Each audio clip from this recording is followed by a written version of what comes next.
Hello दोस्तों, नमस्कार। मैं हूं डॉक्टर स्मिथ। मैं सर्जन हूं सिविल हॉस्पिटल में। आज कब्जियत के बारे में ए टू जेड जानने वाले हैं। बहुत सारे पेशेंट्स कब्जियत लेके आते हैं, कॉन्स्टिपेशन लेके आते हैं, तो उसके कॉम्प्लिकेशन से भी आते हैं, यानी कि आप पाइल्स कहो, फिशर कहो या फिर फिस्टुला। ये सभी कॉम्प्लिकेशंस क्यों होते हैं? Because of constipation, because of कब्जियत। दोस्तों इसके बारे में ए टू जेड आज जानने वाले हैं। ये वीडियो शायद दोस्तों लंबा होगा, पर आपको बहुत इन्फॉर्मेशन मिलने वाली है। क्या क्या चीज़ करनी है, पहले तो दोस्तों ये जान लो कब्जियत किसको बोलते हैं। यही पूरा मिथ है, भ्रम है लोगों में कि हमको हर रोज स्टूल पास होना चाहिए। तो दोस्तों ऐसा नहीं होता। हर एक बॉडी के इंडिविजुअल एक घरड़ होती है कि उनको एक रूटीन सेट हो गया होता है। अगर आपको 3 दिन में एक बार भी स्टूल रूटीन से बहुत टाइम से हो रहा है तो that is not a constipation. ये हु की डेफिनेशन है। अगर आप एक दिन में 3 बार बहुत टाइम से जा रहे हो तो वो भी नॉर्मल है, उसको डायरिया नहीं बोलते। अगर आप 3 दिन में एक बार संडास जा रहे हो, स्टूल पे जा रहे हो, तो उसको भी कब्जियत नहीं बोलते।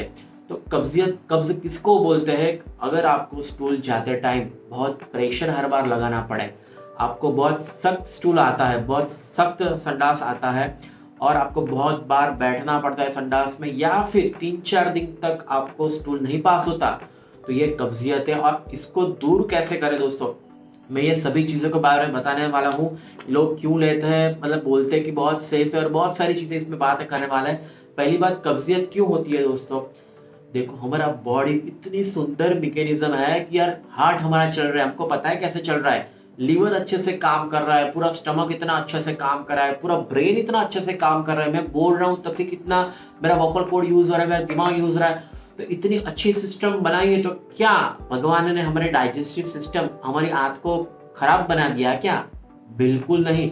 हम दोस्तों जो कि हमको डाइट लेना चाहिए वो डाइट नहीं लेते, जो पानी पीना चाहिए इतना पानी नहीं पीते, और फिर हम चिंता करते हैं कि मुझे कब्जियत है।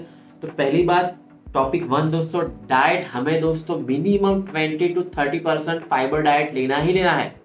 अगर आप जितना भी खाते हो उसमें से दोस्तों प्रीफरेबली 20 to 30% फूड आपका फाइबर वाला होना चाहिए। यानी कि आप सलाद ले लो, या फिर आप फ्रूट्स ले लो, पपीता ले लो, बनाना ले लो, या फिर आप पल्सिस है कुछ, राजमा बोलो, मूंगफली बोलो, ये सभी चीज़ें, और पूरा कैश्यू नट होता है, बादाम होते हैं, ये सभी चीज़ें तो फाइबर वाली चीज़ें, वो आपको 20 to 30% एटलीस्ट हर एक डेली खाना है।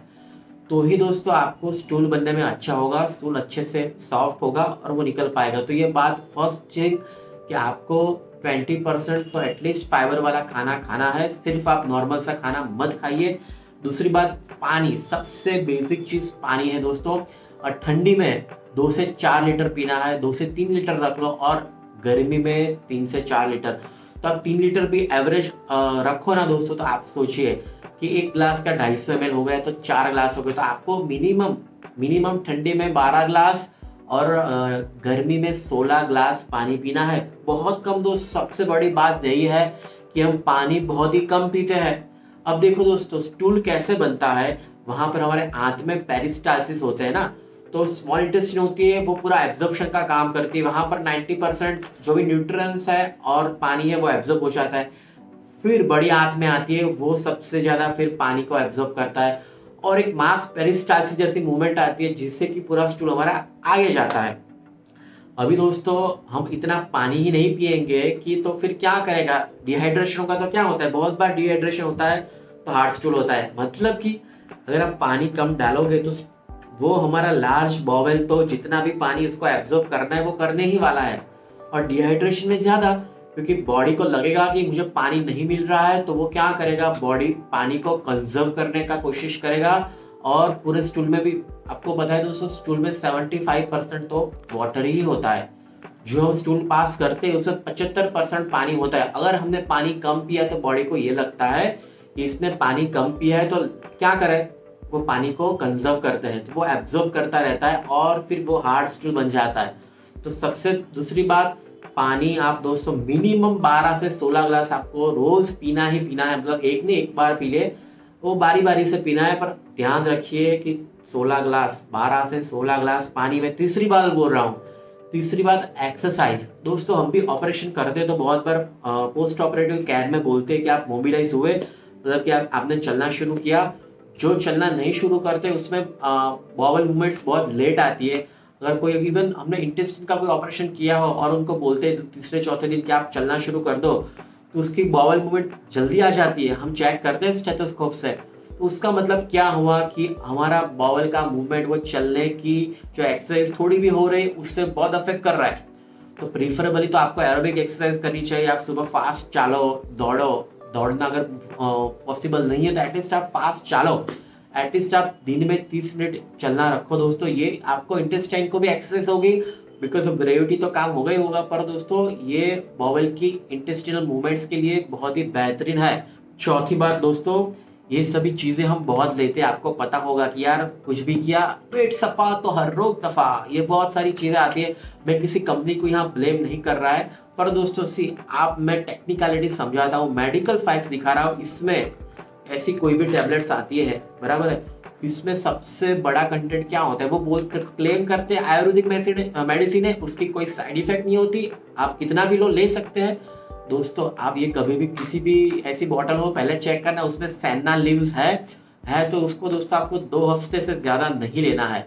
ये देखो इसमें सबसे पहला कंटेंट ही कौन सा है, सेना, उसको 250 ग्राम है, बाकी सब तो 50 ग्राम, 30 ग्राम, 25 मिलीग्राम, वो सब मतलब बहुत कम है। सबसे ज्यादा इसमें कंटेंट सेना लीव्स का है। दोस्तों सेना लीव्स क्या है मैं आपको बताता हूँ। Take senna for few days only, no longer than a week. If you take it for longer, your body can start to rely on it rather than your bowel doing the work on their own. If you are still constipated after taking for 3 days, talk to your doctor. तो इसमें तो online आप कभी भी सेना search कर लेना, आपको सब पता चल जाएगा, मुझे ज़्यादा बोलने की ज़रूरत ही नहीं है। आप इजीली आपको समझाऊँ तो ये क्या सब टैबलेट्स होती है तो क्लेम करती है आयुर्वेदिक है, पर वो बाउल स्टिमुलेंट है। तो आप मतलब आप समझ लो कि बाउल एक मशीन है, उसको आगे आंत को चलना है तो ये उसको स्टिमुलेट करेगी, जैसे नर्व स्टिमुलेट करते हैं इसको स्टिमुलेट करके आंत को चलाएगी। तो कभी कभी ठीक है, मतलब एक आध बार ले लिया, हफ्ता ले लिया तो इट्स ओके, पर हर बार आप बाउल को ये दवा लेके स्टिमुलेट करते रहोगे तो फिर बाउल को कितना मजा आ जाएगा कि हमारे तो कोई नहीं, हमको ये टैबलेट देने वाला है तभी हम काम करेंगे। तो फिर बाउल काम करने बंद कर देता है, जो नॉर्मल मास पेरिस्टाल्सिस होता है वो ही वीक हो जाता है।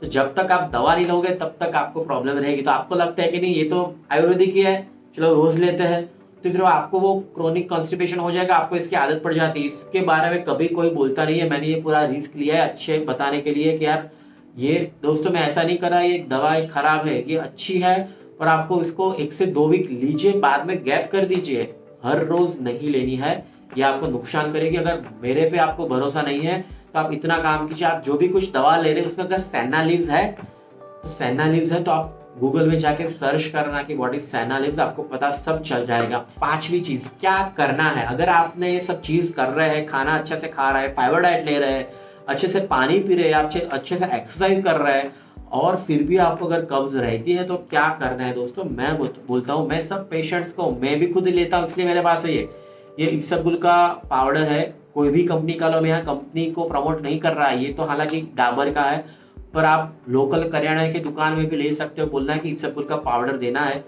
ये सिंपल सा सफेद सा पाउडर आता है, देखो ऐसा, और उसको पानी में मिला के पी जाना है। आप दूध में भी मिला सकते हो, पानी में भी मिला सकते हो। एक अच्छा सा चम्मच लेके उसको डाइल्यूट करके पी जाना है, और उसके ऊपर 1 ग्लास और पानी पी जाना है। सबसे बढ़िया चीज़ है ये दोस्तों, नेचुरल है और 100% इफेक्टिव, और इसकी कोई साइड इफेक्ट इसकी तो नहीं ही है दोस्तों। मैं भी इसी के लिए ये लेता हूँ। और दूसरी बात दोस्तों कि इससे बहुत ही फायदे होते हैं, यहाँ मतलब ऐसा भी देखा गया है कि ये सीए कॉलन के लिए भी प्रोटेक्ट करता है। इससे प्लस की बात कर रहा हूँ, ये बल्क फॉर्मिंग लग्जेटिव है। लग्जेटिव में बहुत से टाइप्स आते हैं, कोई ऑस्मेटिक लग्जेटिव है, कोई स्टिमुलेंट लग्जेटिव है। ये बल्क फॉर्मिंग या किसी को स्टूल सॉफ्टनर भी बोलता है, पर ये स्टूल सॉफ्टनर भी बोल दो या बल्क फॉर्मिंग भी बोल दो, ये दोनों का काम करता है। आप ऑस्मोटिक लग्जेटिव और ये मतलब इसके जैसे स्टिमुलेंट लग्जेटिव ज्यादा नहीं ले सकते, पर आप बल्क फॉर्मिंग लग्जेटिव और जो भी कोई स्टूल सॉफ्टनर है वो आप ज्यादा ले सकते हो, उससे कोई आपको इंटेस्टाइन को उसकी आदत नहीं पड़ने वाली। तो ये बात हो गई। तो आपको दोस्तों इस सब को लेना है रात को। और दूसरे दोस्तों मैं एक एक्सरसाइज बताने वाला हूँ, वो आप एक्सरसाइज सुबह कर लो तो क्या मतलब आपको हर दिन आप वो 10 मिनट एक्सरसाइज में दे दो ना, तो आपको तो हर एक कॉन्स्टिपेशन की 100% प्रॉब्लम सॉल्व हो जाने वाली है। तो आपको पहले यहाँ पर ऐसे किसी भी बेड पे सो जाना है, शांति से सोइए। पहले दोस्तों अपना दाया पैर इसको ऐसे करना है, ऐसे रखना है। 1 2 3 4 5 6 7 8 9 10। हल्के से छोड़ दीजिए। फिर अपना बायां पैर लीजिए। 1 2 3 4 5 6 7 8 9 10। तो ऑब्वियसली आपको जो पैर आप ऊपर उठाते हो तो आपको एक्सपिरेशन के साथ उठाना है। तो मैंने ये अभी मैं इंस्पिरेशन ले रहा हूं, तो ही हम ये पूरा पैर को यहाँ पर ला पाएंगे। फिर ये बारी बारी से करना है, बाद में दोनों पैर को उठाना है। 1 2 3 4 5 6 7 8 9 10। छोड़ दीजिए। दोस्तों इससे क्या होगा कि हम दबाएंगे ना तो यहाँ का हमारा लार्ज मोमेंट का स्टूल को प्रेशर लगेगा, फिर यहाँ प्रेशर लगेगा, और जब हम दोनों साथ में करेंगे तो ये पूरी बड़ी यहाँ पे उसके नीचे जाएगा। तो मैंने जो भी दोस्तों आसन बोलो कि योग तो नहीं बोल सकते, पर जो मैंने आपको मैन्युवरी दिखाई वो आपको सुबह सिर्फ 10 बार करनी है, और इंस्टेंट आपको दोस्तों कॉल आएगा और आपको स्टूल में जाना पड़ेगा, संडास जाना पड़ेगा। दोस्तों मैं भले सर्जन हूँ, तो मैं सभी नेचुरोपैथी में भी बिलीव करता हूँ, आयुर्वेदिक में भी बिलीव करता हूँ। तो मैं पहले खुद पे मैं ट्रायल करता हूँ और मुझे लगता है कि नहीं ये तो सक्सेस है, इसमें डेफिनेटली रिजल्ट है। तभी मैं दोस्तों मेरे पेशेंट को और यहाँ पर वीडियो में भी बता रहा हूँ। तो ये मुझे तो हर बार मतलब कभी कभी क्या होता है कि हमारे सुबह अगर कॉल नहीं आया है तो यार संडास जाना पड़ेगा क्योंकि अभी कहीं जा रहा है, तो दोस्तों सुबह 2 ग्लास गर्म पानी पीजिए, सबसे अच्छा रहता है। और फिर थोड़ा चलिए, और अगर फिर भी नहीं कॉल आता है, संडास नहीं लगती है, तो मैंने जो दिखाया वो आसन कीजिए। डेफिनेटली आपको दोस्तों 10 मिनट में आपको स्टूल के लिए प्रेशर आएगा ही आएगा। और दोस्तों आप ये ट्राई करके देखना और मुझे बताना क्या है। दोस्तों ये 5 चीज़ें हैं, वो आप करेंगे तो आपको 100% दोस्तों स्टूल प्रॉब्लम से, कॉन्स्टिपेशन से आपको राहत मिलेगी। और राहत नहीं मिलती है आपको इसके साथ और सिम्टम्स से, यानी कि दोस्तों ब्लड आ रहा है, पस आ रहा है, या फिर आपको दोस्तों वजन बहुत कम हो रहा है, ऐसी बहुत सारी चीज़ें होती है। तो डायबिटीज़ में भी दोस्तों कॉन्स्टिपेशन हो जाता है, थायराइड की प्रॉब्लम, थायराइड कम हो जाता है तो भी कॉन्स्टिपेशन होता है। और फिर रेयर दोस्तों बॉयल की मैलिग्नेंसी वो होती है, तो इसके लिए भी कॉन्स्टिपेशन होता है। तो ये रेयर चीज़ें हैं, तो 100 में से आप एकाध केस में ऐसी चीज़ आएगी। बाकी तो दोस्तों जो भी कॉन्स्टिपेशन होता है वो फंक्शनल कॉन्स्टिपेशन होता है। अभी दोस्तों ये ज़माने में स्ट्रेस की वजह से भी कॉन्स्टिपेशन बढ़ गया है, तो यस ये आपको स्ट्रेस से भी दूर रहना है। पर इनिशियली दोस्तों मैंने जो भी आपको 5 चीज़ बताई, तो 100 में से 95% लोगों को इससे कॉन्स्टिपेशन की समस्या हल हो ही जाएगी। अगर आपका कोई दूसरा क्वेश्चन है तो मुझे बताना। Thank you so much.